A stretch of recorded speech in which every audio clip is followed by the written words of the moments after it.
കണ്ടാലോ ആളറിയുകില്ല.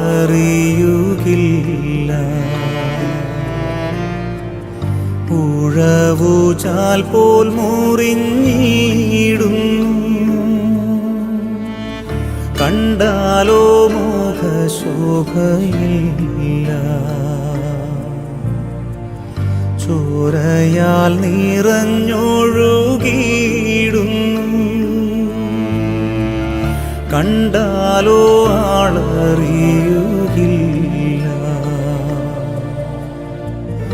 ഉഴവുചാൽ പോൽ മുറിഞ്ഞിടുന്നു. കണ്ടാലോ മുഖശോഭയില്ല.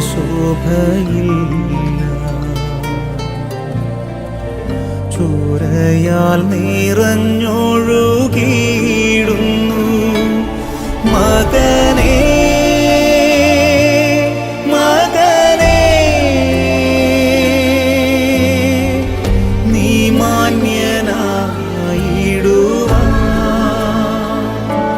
മകളേ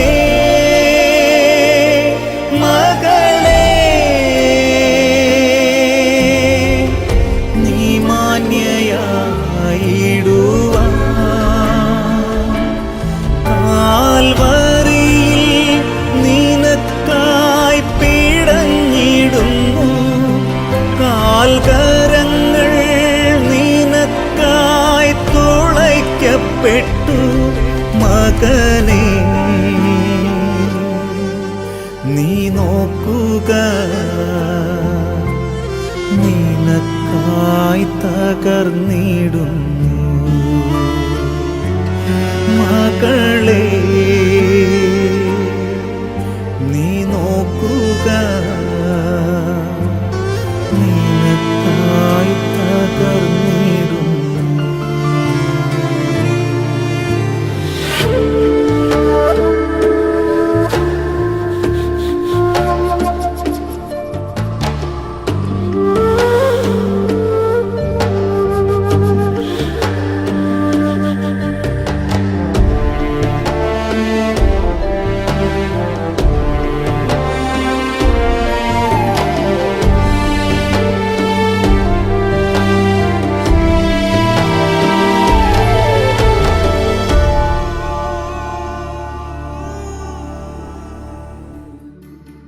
കുരിശിൽ കിടന്നു ജീവൻ തിരിയുന്നു ഭുവനീശ്വരനാഥനീശോ.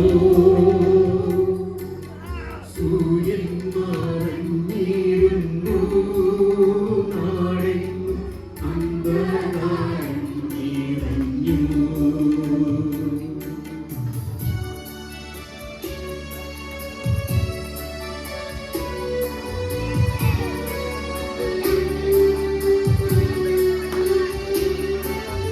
മരികൾ കുറഞ്ഞു വന്നായുന്നു കരടയ്ക്ക് കൊടുന്നു പാത്തുവാൻ.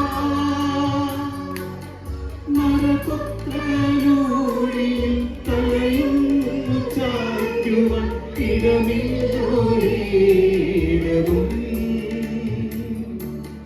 പുൽക്കൂട് തൊട്ടങ്ങിൽ പുൽകുന്ന ദാരിദ്ര്യം കുരിശോളക്കൂട്ടായി വന്നു. ജീവൻ തിരിയുന്നു ഭുവനീശ്വരനാഥനീശോ. സൂര്യൻ മറഞ്ഞിരുന്നു, നാടെങ്ങും അന്ധകാരം നിറഞ്ഞു. 12-ാം സ്ഥലം. ഈശോ മിശിഹ കുരിശിന്മേൽ തൂങ്ങി മരിക്കുന്നു. ഈശോ മിശിഹായെ ഞങ്ങൾ അങ്ങയെ കുമ്പിട്ട് ആരാധിച്ച് സ്തോത്രം ചെയ്യുന്നു. എന്തുകൊണ്ടെന്നാൽ വിശുദ്ധ കുരിശിനാൽ അങ്ങ് ലോകത്തെ വീണ്ടും രക്ഷിച്ചു. രണ്ടു കള്ളന്മാരുടെ നടുവിൽ അവിടുത്തെ അവർ കുരിശിൽ തറച്ചു. കുരിശിൽ കിടന്നുകൊണ്ട് ശത്രുക്കൾക്ക് വേണ്ടി അവിടുന്ന് പ്രാർത്ഥിക്കുന്നു. നല്ല കള്ളനെ ആശ്വസിപ്പിക്കുന്നു. മാതാവും മറ്റു സ്ത്രീകളും കരഞ്ഞുകൊണ്ട് കുരിശിന് താഴെ നിന്നിരുന്നു. ഇതാ നിന്റെ മകൻ എന്ന അമ്മയോടും ഇതാ നിന്റെ അമ്മ എന്ന് യോഹന്നാനോടും അവിടുന്ന് അരുൾ ചെയ്തു. 12 മണി സമയമായിരുന്നു. എന്റെ പിതാവേ, അങ്ങേ കൈകളിൽ എൻ്റെ ആത്മാവിനെ ഞാൻ സമർപ്പിക്കുന്നു എന്നരുൾ ചെയ്ത് അവിടുന്ന് മരിച്ചു.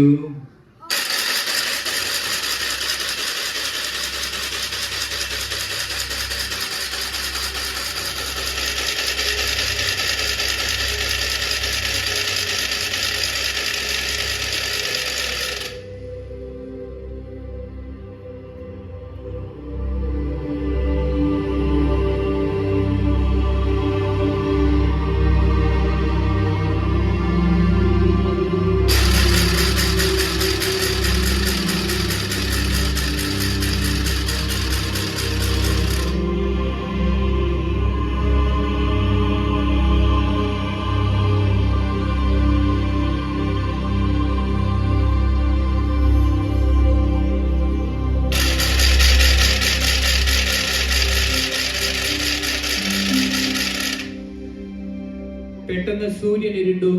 3 മണിവരെ ഭൂമിയിലെങ്ങും അന്ധകാരമായിരുന്നു. ദേവാലയത്തിന്റെ തിരശ്ശീല നടുവേ കീറിപ്പോയി.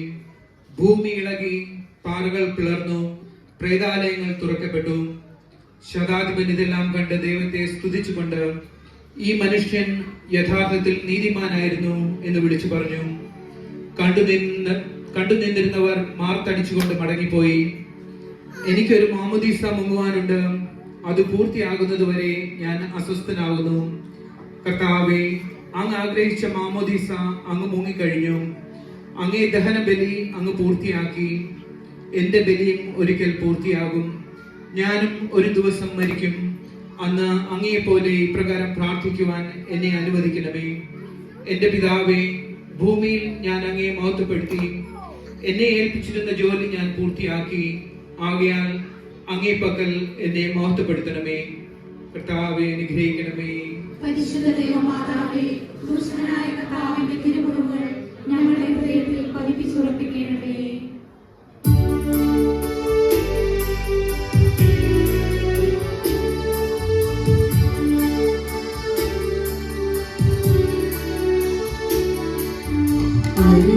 സുഗന്ധേ മാതാവ് മടിയിൽ കിടത്തിയിടുന്നു.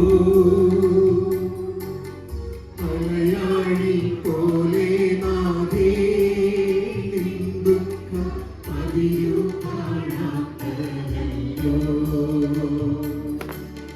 പെരുകുന്ന സന്താപമുറയെ യഹോവയുടെ ഹൃദയം കീഴന്നുവല്ലോ. ആരാരുമില്ല ശ്വാസമേകുവൻ ആകുലനായികേ. മുറ്റുന്ന ദുഃഖത്തിൽ ചുറ്റും തിരിഞ്ഞു കിട്ടിയിലൊരാശ്വാസമെങ്ങും. 13-ാം സ്ഥലം. മിശിഹായുടെ മൃതദേഹം മാതാവിന്റെ മടിയിൽ കിടക്കുന്നു. ഈശോ മിശിഹായെ, ഞങ്ങൾ അങ്ങയെ കുമ്പിട്ട് ആരാധിച്ച് സ്തോത്രം ചെയ്യുന്നു. എന്തുകൊണ്ടെന്നാൽ വിശുദ്ധ കുരിശിനാൽ അങ്ങ് ലോകത്തെ വീണ്ടും രക്ഷിച്ചു. അന്ന് വെള്ളിയാഴ്ചയായിരുന്നു. പിറ്റേന്ന് ശാബതമാകും. അതുകൊണ്ട് ശരീരങ്ങൾ രാത്രി കുരിശിൽ കിടക്കാൻ പാടില്ലെന്ന് യൂദന്മാർ പറഞ്ഞു. എന്തെന്നാൽ ആ ശാബതം വലിയ ദിവസമായിരുന്നു. തന്മൂലം കുരിശിൽ തറയ്ക്കപ്പെട്ടവരുടെ കണങ്കാലുകൾ തകർത്ത് ശരീരം താഴെയിറക്കണമെന്ന് അവർ പീലാത്തോസിനോട് ആവശ്യപ്പെട്ടു. ആകയാൽ പടയാളികൾ വന്ന മിശിഹായോടുകൂടെ കുരിശിൽ തറയ്ക്കപ്പെട്ടിരുന്ന 2 പേരുടെയും കണങ്കാലുകൾ തകർത്തു. ഈശോ പണ്ടേ മരിച്ചു കഴിഞ്ഞിരുന്നു എന്ന് കണ്ടതിനാൽ അവിടുത്തെ കണങ്കാലുകൾ തകർത്തില്ല. എങ്കിലും പടയാളികൾ ഒരാൾ കുന്തം കൊണ്ട് അവിടുത്തെ വിലാപ്പുറത്ത് കുത്തി. ഉടനെ അവിടെ നിന്ന് രക്തവും വെള്ളവും ഒഴുകി.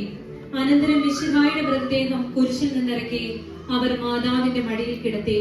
ഏറ്റവും വ്യാകുലിയായ മാതാവേ, അങ്ങേ വത്സലപുത്രൻ മടിയിൽ കിടന്നുകൊണ്ട് മൂകമായ ഭാഷയിൽ അന്ത്യയാത്ര പറഞ്ഞപ്പോൾ അങ്ങ് അനുഭവിച്ച സങ്കടം ആർക്ക് വിവരിക്കുവാൻ കഴിയും? ഉണ്ണിയായി പിറന്ന ദേവകുമാരനെ ആദ്യമായി കയ്യിലെടുത്തത് മുതൽ ഗാഗുൽത്ത വരെയുള്ള സംഭവങ്ങൾ ഓരോന്നും അങ്ങേ ഓർമ്മയിൽ തെളിഞ്ഞു നിന്നു. അപ്പോൾ അങ്ങ് സഹിച്ച പീഡകളെ ഓർത്ത് ജീവിത ദുഃഖത്തിന്റെ ഏകാന്ത നിമിഷങ്ങളിൽ ഞങ്ങളെ ധൈര്യപ്പെടുത്തി ആശ്വസിപ്പിക്കണമേ. കർത്താവെ, അനുഗ്രഹിക്കണമേ. പരിശുദ്ധ ദൈവമാതാവേ, ക്രൂശിതനായ കർത്താവിന്റെ തിരുമുറിവുകൾ ഞങ്ങളുടെ ഹൃദയത്തിൽ പതിപ്പിച്ചുറപ്പിക്കണമേ.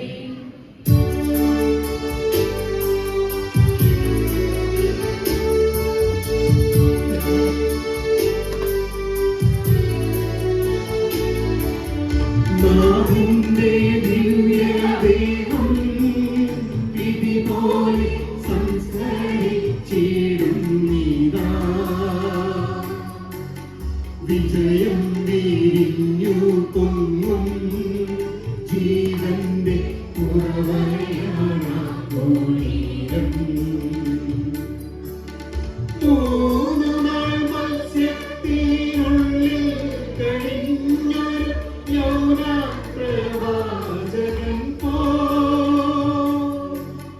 ക്ലേശങ്ങളെല്ലാം പിന്നിട്ടുനാഥൻ മൂന്നാം ദിനമുയർത്തും. തന്നെ വരവേൽപ്പിനെത്തിയ ലോകനാഥ. 14-ാം സ്ഥലം. ഈശോ മിശിഹായുടെ മൃതദേഹം കല്ലറയിൽ സംസ്കരിക്കുന്നു. ഈശോ മിശിഹായെ ഞങ്ങൾ അങ്ങയെ കുമ്പിട്ട് ആരാധിച്ച് സ്തോത്രം ചെയ്യുന്നു. എന്തുകൊണ്ടെന്നാൽ വിശുദ്ധ കുരിശിനാൽ അങ്ങ് ലോകത്തെ വീണ്ടും രക്ഷിച്ചു. അനന്തരം പീലാത്തോസിന്റെ അനുവാദത്തോടെ റാംസാക്കാരനായ യോസേഫ് ഈശോയുടെ മൃതദേഹം ഏറ്റെടുത്തു. 100 റാത്തലോളം സുഗന്ധക്കൂട്ടുമായി നിക്കോദേമോസും അയാളുടെ കൂടെ വന്നിരുന്നു. യൂതന്മാരുടെ ആചാരം അനുസരിച്ച് കച്ചകളും പരിമളദ്രവ്യങ്ങളും കൊണ്ട് ശരീരം പൊതിഞ്ഞു. ഈശോയെ കുരിശിൽ തറച്ചിടത്ത് ഒരു തോട്ടവും അവിടെ ഒരു പുതിയ കല്ലറയും ഉണ്ടായിരുന്നു. ശാബദം ആരംഭിച്ചതുകൊണ്ടും കല്ലറ അടുത്തായിരുന്നതുകൊണ്ടും അവർ ഈശോയെ അവിടെ സംസ്കരിച്ചു. അങ്ങ് എന്റെ ആത്മാവിനെ പാതാളത്തിൽ തള്ളുകയില്ല, അങ്ങേ പരിശുദ്ധൻ അഴിഞ്ഞു പോകുവാൻ അനുവദിക്കുകയുമില്ല. അനന്തമായ പീഡകൾ സഹിച്ച് മഹത്വത്തിലേക്ക് പ്രവേശിച്ച മിശിഹായെ, അങ്ങയോടുകൂടെ മരിക്കുന്നവർ അങ്ങയോടുകൂടെ ജീവിക്കുമെന്ന് ഞങ്ങൾ അറിയുന്നു. മാമോദീസ വഴിയായി ഞങ്ങളും അങ്ങയോടുകൂടെ സംസ്കരിക്കപ്പെട്ടിരിക്കുകയാണല്ലോ.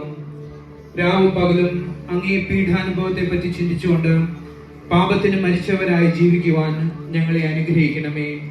കർത്താവെ അനുഗ്രഹിക്കണമേ. പരിശുദ്ധ ദൈവമാതാവേ, ക്രൂശിതനായ കർത്താവ്